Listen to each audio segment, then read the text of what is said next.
Hello and welcome to Foreign Policy Focus. This is episode 165 and I am the show's host, Kyle. Joining me on today's show is Will Porter. Will is a freelance journalist. His work can be found at antiwar.com. His work can be also found at libertarianinstitute.org, where you can also find this show as well as my work. And you could find the article that me and Will co-authored at Consortium News. And that's the article that we're going to be talking about on today's show. Title of that article is Record Afghan Opium Crop Signals Violent Year for U.S. Forces. And I'll be sure to link to that article in the show notes page. But just to start off, Will, how are you doing today? I'm good, Kyle. Thank you for having me on again. How are you? I'm doing well. All right, well, so we worked on and finally got out this article that got published at Consortium News. I know we were both pretty excited about that. And we focused this article kind of, as a general picture of what's going on in Afghanistan, but specifically related to how the opium trade is factoring into that. As most of you who listen to, this show on a regular basis know that the U.S. war effort in Afghanistan has been very long and really has not gone very well. And so for the purposes of really understanding everything that's happening in Afghanistan now and how the opium trade plays into it, we have to go back quite a few years. So, Will, can you take us back to, kind of the Soviet era of Afghanistan and, up through the present day? What's been going on with the opium trade? Yeah. So I think it is good to sort of quickly just kind of run down some of the history before we get more to the modern era, just so you can kind of see the context of how the narcotics trade has expanded in Afghanistan and sort of how it relates to the insecurity of the country. And so in the 1980s, during the Soviet occupation of the country, and of course the U.S. covert war against it, where we were supporting the Mujahideen in Afghanistan, during this time, opium production went up by 20-fold in Afghanistan. And so that should tell you something about the relation between the conflicts and sort of the cultivation of poppies. And just to clarify, poppies are the plants that opium comes from. Opium is the drug product that you produce out of poppies. And so anyway, in the 1990s, after the Soviet occupation ended, as we've established, that went up 20-fold during that era. In the 90s, when fighting had broken out between warlords in Afghanistan, opium production again doubled. And so that, again, just shows how the conflict relates to the production of poppies. And poppies are great for a war-torn country like Afghanistan. It gives farmers almost guaranteed profits because the opium and the heroin are so valuable, these black market goods. Growing poppies requires very little capital investment, so really anyone can get involved in it. And another thing is that growing poppies is extremely labor-intensive. So it creates a lot of jobs for poor people in the rural countryside. And so I think poppies require something like 9 times the labor that wheat does. And so it's a major employer in a country like Afghanistan. And so, in the 80s it went up 20-fold. In the 90s it doubled again, the cultivation of poppies. And we do see a little bit of a dip around the year 2000, however. And this is because of a Taliban ban on opium production. I think there's a lot of confusion about this. Yeah, well, specifically, whenever I talk to people about the Afghan war, there's a lot of interest in the opium topic together. It's kind of like the Syrian chemical weapons attacks. For whatever reason, that's one of the real points of interest that everybody has. However, I think a lot of people get this wrong on the reason why the opium trade dipped as the Taliban really took power of Afghanistan in the late 1990s and early 2000s. Of course, all this is prior to September 11th, 2001. In October, things obviously changed in Afghanistan. But can you talk about this time period between the year 2000 leading up to the U.S. invasion? Yeah. So, I think there is a lot of confusion about the Taliban's prohibition of poppies, because you often hear people say this, well, the Taliban banned poppy production in Afghanistan and the U.S. wanted to bring it back or something. That's sort of the general narrative, I guess. But that really doesn't hold up. So the Taliban took the capital city of Afghanistan, Kabul, in 1996 and began basically acting as the country's government. And this was all on the heels of the battles between a lot of warlords that I'd referred to throughout the 90s. And so for the Taliban's first few years in power, between the years 1996 and 1999, the Taliban encouraged opium production and collected millions in tax revenue from the traffic. And so in those years from 96 to 99, Afghan opium still accounted for 75% of the whole global market. And so the Taliban was not against opium at this time. Now, in the year 2000, however, the Taliban did decide to ban poppy cultivation legally.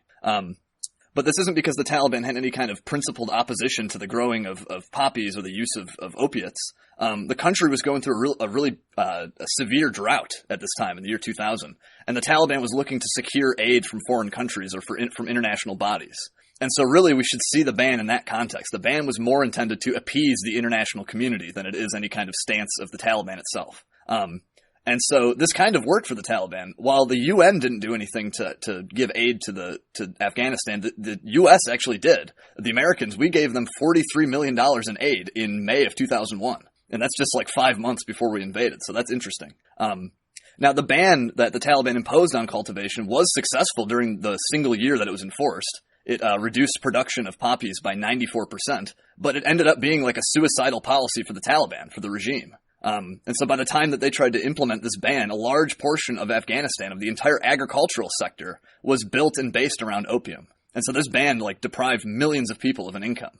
And not only did it destroy the Taliban's tax revenues at the time, because as I mentioned, they were collecting millions in revenue in the years leading up to this, but it also created a lot of resentment in the rural countryside of Afghanistan, where millions of people were relying on opium and poppies for their livelihood. And of course, after the American invasion in October of 2001, we capitalized on that resentment. And so it's interesting how this ban actually ended up being completely counterproductive for the Taliban, and it was really more motivated by an attempt to appease the international community. And so, this is why you see a fall in opium production in the year 2000, but that's like a real outlier compared to the trends. Yeah, I think a couple things are just worth noting, and some people may cite that, well, the Taliban are a religious, based group, and so for that reason, it's kind of obvious that they would be opposed to opium, and so it is, and there may be some rhetoric coming from the Taliban that, discourages opium for religious reasons, but at the same time, these are politicians just like any other, just like how the drug war in Afghanistan backfires, just like the drug war in America backfires. I'm sure the Afghan leaders lie in their own pockets and, are corrupt, just like anywhere else in the world. I mean, this is a trend of government. I think even from some of the non-interventionists, I hear people in there, they kind of have 2D images of, who even the Taliban are. And even if that's not as negative as the 2D image that somebody in the war party has of the Taliban, they don't realize that there's still the same kind of corruption going on in all these organizations. Right, exactly. And yeah, that's a good point about the drug war sort of backfiring on them. We basically saw that happen in Afghanistan too with the Taliban. All right, well, so, we continue to have opium production throughout the U.S. invasion of Afghanistan. A lot of people who counter or who had the idea that the CIA is involved in the Afghan drug trade will often point to images they see of U.S. soldiers walking in front of poppies in Afghanistan. So, what have been the trends of the opium trade in Afghanistan under the U.S. occupation and war in Afghanistan? Yeah, so in the year 2000, the year of the Taliban's ban on cultivation of poppies, 180 tons of opium was produced. Now, just not even a year later, after the American invasion in October of 2001, the figure had already jumped up to 3,000 tons. And so this, I think, kind of goes with what I was saying earlier about how it's really conflict and instability that drives poppy cultivation.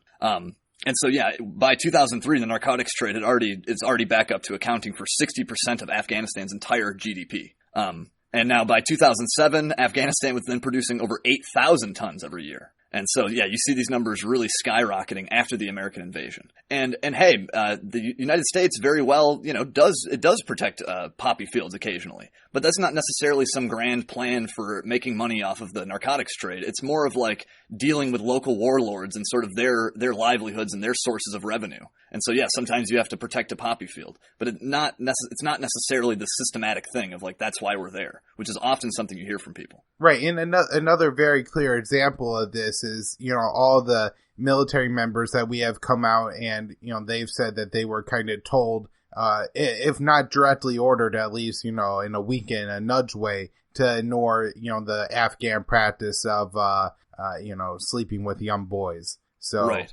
This is one of the conditions of war. This is, one of the things that people who are honest about war will talk about is how nasty it is. And so, whenever you are at a war in a country that you really don't understand, like Afghanistan, sometimes you're allied with pedophiles, sometimes you're allied with heroin dealers. That's the nature of the game. Yeah, exactly. Now, just to continue, you asked me like what's sort of been the trends lately. Now the big thing, and like really this is sort of one of the focal points of our piece, is last year's opium crop. 2017's opium crop in Afghanistan actually broke records, and it came in at around 9,000 tons.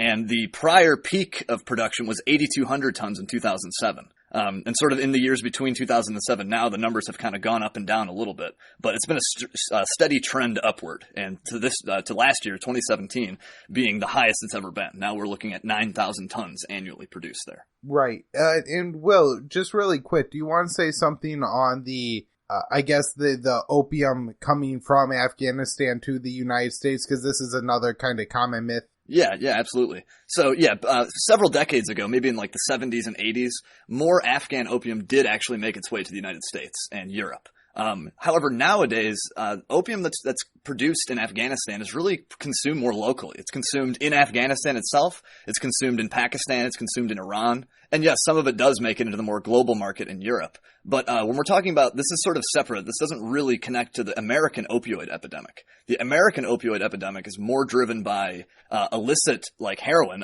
black market narcotics produced in South America and Mexico or Latin America. And then also part of the American opioid epidemic is pharmaceuticals. And so when we're talking about Afghan opium, this doesn't exactly tie in totally to the American experience with that. Right. I think that's just a point to be clear on, because a lot of people will associate the American opioid epidemic with the war in Afghanistan and apply all that heroin is coming over here and that's what's driving it. But the data doesn't necessarily back that up. I think 80% of American illicit heroin comes from Mexico. Right. And don't get us wrong. I'm sure there's plenty of things that the DEA and the other agencies of the federal government of the United States, I'm sure there are things that they do to bolster Latin American drug cartels and stuff. So we're not saying that the U.S. has no hand in this. It's just a matter, if you want to be accurate, you really can't say that Afghan opium is part of our opioid crisis. Right. If the Afghan war were to any way really contribute to the opium crisis, it would be from the drug abuse of the veterans who end up coming back and end up getting addicted to drugs, trying to deal with their PTSD, because the VA does absolutely nothing for them. Right. Yeah, that's a great point. All right. Off the tangent and back to the main purpose of our article, when we look at the current trends in opium growth in Afghanistan, Will, where is the main concentration of the increased market coming in at? Yeah, we're looking mostly at the Kandahar and the Helmand provinces in the south, particularly Helmand. The Taliban is really strongest in the Helmand province. And even General John Nicholson, the commander of American forces in Afghanistan, he claims that the Taliban, collects 60% of its revenue from the opium trade just in that single province, just out of Helmand. Now, there are a couple provinces in the northwest where the poppies are grown as well, but the Helmand province is really the major producer there, and particularly for the Taliban, too. Right. And so this means that a lot more money is flowing into the hands of the Taliban from the opium trade. Because they're taxing the opium trade. I think that's kind of an important note, is that they're not necessarily out there like Taliban fighters cropping the fields. They're just, taxing everybody who lives under their authority. Right, exactly. It's more like a system of tribute, and like they'll protect the trade route if you pay your tribute. Now, however, I think more recently, like just last year, I think the Taliban has actually expanded into things like operating drug labs and producing and manufacturing this stuff. But no, you're right. It's mostly like taxing the trade, taxing the narcotics trade. Right. To shift gears just a little bit here, Will, let's review what the Trump foreign policy has been for Afghanistan. I believe it was August of 2017 that Trump really announced how he was, his plan for Afghanistan, which really isn't all that different from past presidents' plans. But let's review that, because that's very important to what's going to happen in this coming spring. Sure.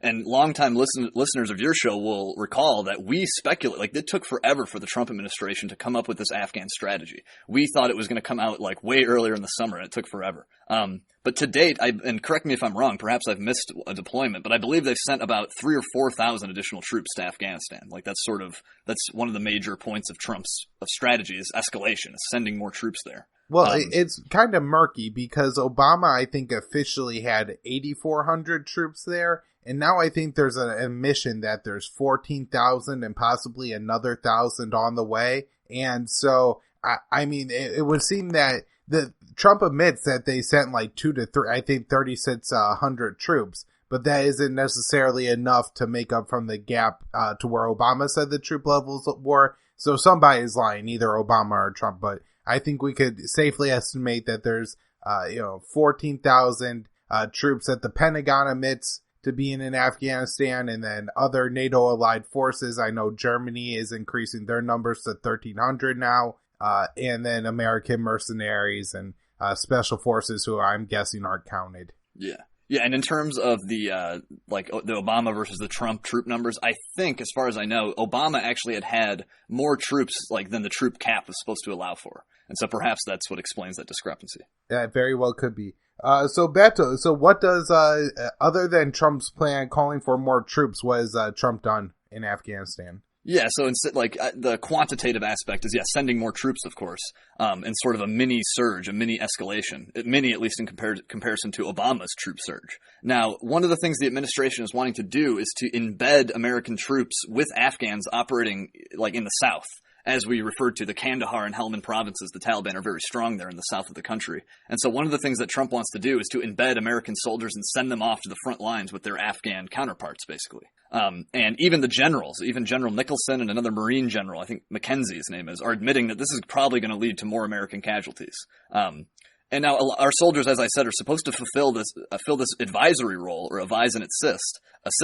But it's not so clear that they're going to stay in that role, as the lines between advisory and combat roles can kind of blur once people start shooting at you. And as we've seen, I think we've even discussed it on this show, American troops embedded with African soldiers, for example, in I think Mali it was, or was it Niger? I don't even remember, but it was Niger. Niger, okay. American troops embedded with them come under fire. They're supposed to be advisors, but they end up adopting this combat role, basically. And so it's not so clear that they're going to stay in the advisory role. And so basically what this means is that our soldiers are being put in far more danger, because they're being sent to the front lines where they're going to be shot at, and who knows how their role is going to shift once that happens. And what's the overall status of the Afghanistan war, maybe from the last couple of years of the Obama administration post-surge into the Trump years? What's been going on in Afghanistan? Well, it's certainly not going very well. There's been no incident in the country that spells any kind of optimism for me. And so at the beginning of just this year, in 2018, the Taliban has already launched a couple deadly attacks in Kabul, in the capital city, and one of those killed over 100 people, I think. And so this kind of proves that the Taliban can project their strength way beyond their southern sanctuary provinces of Kandahar and Helmand, and near the sort of tribal border area. And the Taliban now controls or contests about half of the country. I think it's 45%. And actually, interesting, also in January, the Trump administration blocked a report on Taliban territorial holdings that was supposed to be issued by the Special Inspector General for Afghan Reconstruction, or the SIGAR office. SIGAR. And so we don't really even have the most up-to-date numbers on the Taliban's holdings, but because the administration censored this report, we can only assume that they were worse. You can't assume that they're any better. And I guess last thing I'll say about this is that our Defense Secretary, James Mattis, last summer pretty much said what I'm saying. He said that he admitted the U.S. was not winning this war. Now, of course, he draws the opposite conclusion that we would draw, and he wants to escalate the war to win it. But yeah, he shares our view that this is not going well. Right. In a lot of ways, the Trump policy is more the same. We're going to add more troops to a quagmire that already isn't going well. I mean, Obama added 100,000 troops, so Trump is adding far fewer than he did with the Obama surge. But at the same time, it's just more the same policy. In the congressional committee that I reviewed a couple episodes ago on the show, Daniel Davis explained that what we're doing right now in Afghanistan is the same thing we've done a few times before, only we're doing it to a lesser extent. A lot of people, I guess, are kind of saying that Trump is doing something uniquely wrong with his foreign policy, but in the case of Afghanistan, he's just escalating a war to a lesser extent than Obama did. Right. Basically, you could summarize this as more of the same, just slightly less of it or something. Okay, Will, so now to bring the opium trade back into it, how have the Taliban been benefiting from the opium trade and the increased opium trade? Yeah, well, first and foremost, as I think we've mentioned, they're making a hell of a lot of money off of this. I could not find the most recent data for this, but at least in 2008, they collected $425 million in tax revenue from the opium traffic.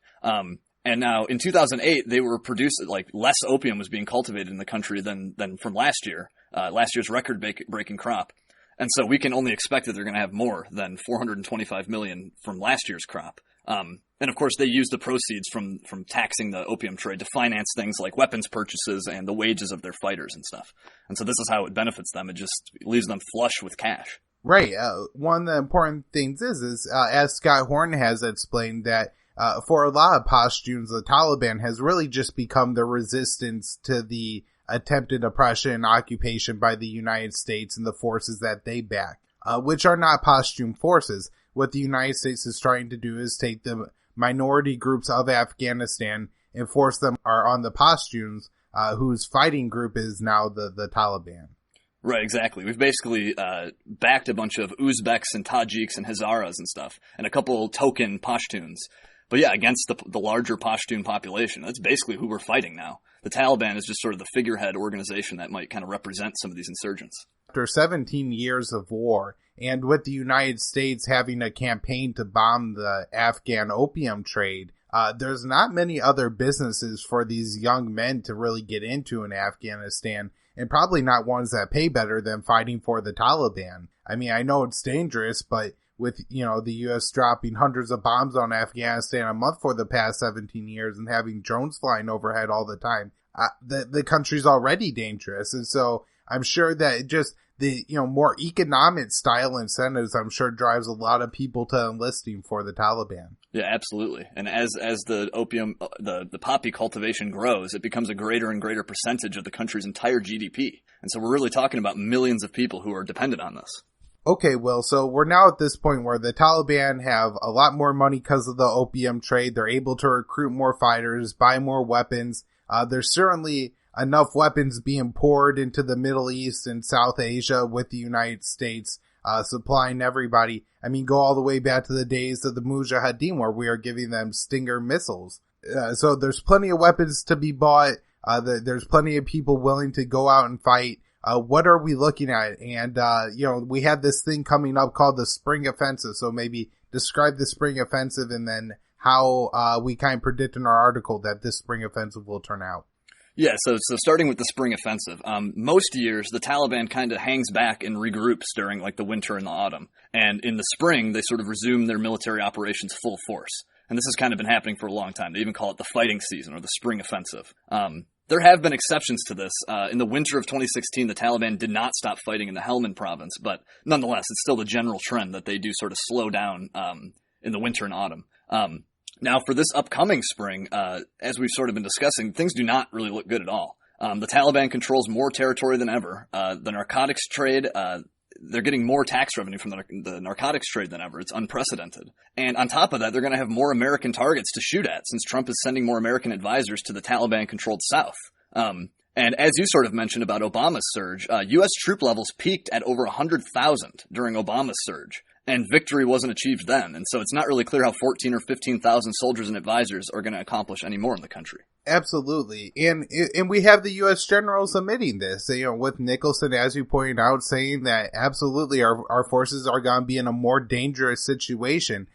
I hope they realize, that the enemy is now more dangerous because of the situation with the opium trade in Afghanistan. Right, exactly. So Trump has, I guess, the U.S. military has been attempting to do something about this and targeting the Afghan opium trade with some airstrikes through the winter of 2017 and now into 2018. Do you have any idea on how that's going, Will, and what the overall impacts of it have been? Yeah.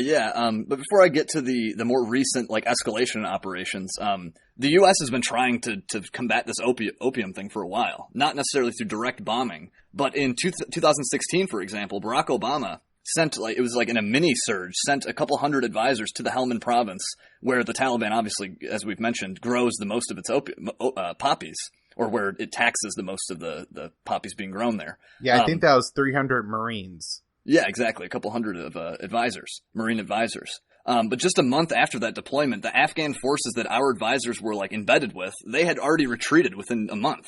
And they ceded to the Taliban 2 more districts of Helmand.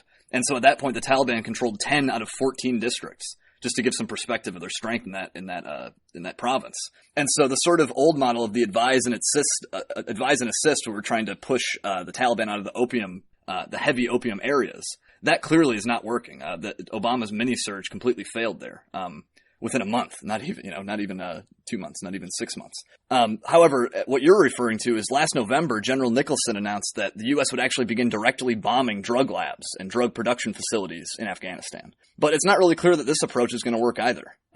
Since these strikes have begun, the Pentagon has been estimating huge amounts of opium that's been destroyed in these strikes. But the estimates they make are very speculative, and it's not really clear that they're destroying as much as they're claiming.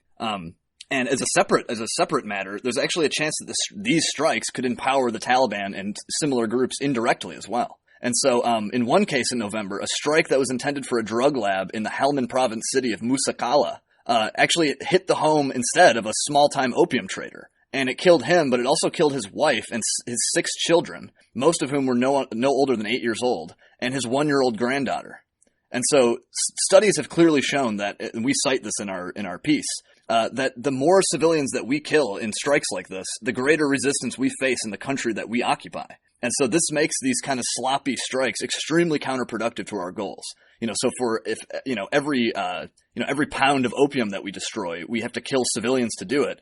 We're not going to be able to keep up with that pace. We're going to radicalize people way too quickly with that. Right. And I mean, who do they think is actually working in these drug labs and in these poppy fields? As you said, it's a very labor-intensive industry. The opium industry makes up a huge percentage of the Afghan economy, especially in these southern districts. And so this is what you do to keep your family alive as you go and you work in the opium industry, because that's all there is to do in a lot of cases. And in some cases, as you point out in the trends of when the opium trade has been the highest in Afghanistan, is when there's a war on, then everybody ends up in the opium industry. And so if this is something that we don't want, the solution, is just to end the war. Right. It's really kind of a self-licking ice cream cone. You're bombing, and the bombing drives people further into cultivating the poppies, and so we bomb more, and et cetera. It's sort of just like a vicious cycle. I was just going to say, in terms of overall impact, you don't need to listen to someone like you or me,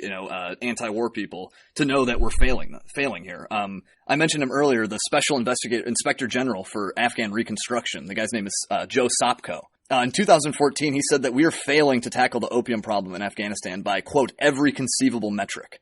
He said that cultivation and the use of poppy-derived drugs are both at an all-time high. And actually, he said this in 2014, and all of these things are much worse now in 2018.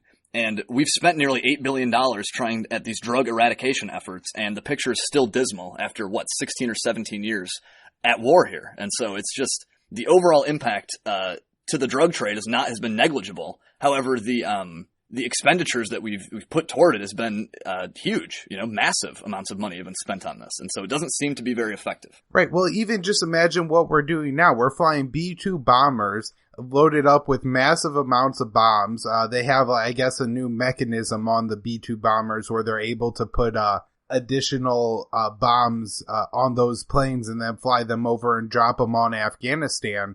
Another reason that, they've often said that Afghanistan is kind of like the United States military test range. We're testing out another set of new weapons there. But, then we're blowing up these drug facilities with heroin. I'm sure the bombs cost more than the facilities take to make. And then when you calculate all the fuel from flying them over and all the other resources that go into it, it's just a huge money suck. Yeah, that's what I was going to say. Perhaps your listeners at home can try to calculate this. I'm interested in figuring this out too, like how much the bombs cost, how much the fuel costs, and comparing it to what the Pentagon, even given its inflated figures, but like the Pentagon keeps releasing this information about we've destroyed this amount of dollars in opium or heroin, and so I wonder what the comparison would be of the amount of money that American taxpayers are spending on the bombs and the fuel. Is it more than the opium we're claiming to destroy? And you can just see that's clearly, if it's more, then obviously that's a folly. That's a bad policy. Right. And we claim to have destroyed a record number of opium fields or poppy fields in Afghanistan as well this past year. And so even with that record number of poppy destroyed, they still have a record output of heroin. It obviously doesn't matter. Right. Okay. Well, is there anything else that you would like to add? I think we covered all the points. All right. Well, thank you so much for coming on the show today. Where would you like to send people if they want to check out more of your work? Yeah, first and foremost, I really suggest you guys go check out consortiumnews.com. Not only to read what Kyle and I got published there, but Consortium News is just a great website. You guys should all go check it out if you aren't already. For more of my work, however, you can check out the viewpoint section of antiwar.com, where I believe our article on Afghanistan will be running soon. You can check me out at the blog at the Libertarian Institute, and I also have a large archive of news and commentary and stuff at a site called the Daily Sheeple. So yeah, that's my. Oh, and you can also find me on Twitter at WKPANCAP, ANCAP. And you can also find me on Libertarian Institute. The site for the show is foreignpolicyfocus.libsyn.com. Me and Will would certainly appreciate it if you take the time to share this episode. You can find me immersionnews.com is the brand new website, and Kyle's Files on Facebook. Thank you, everyone. Thanks, Kyle.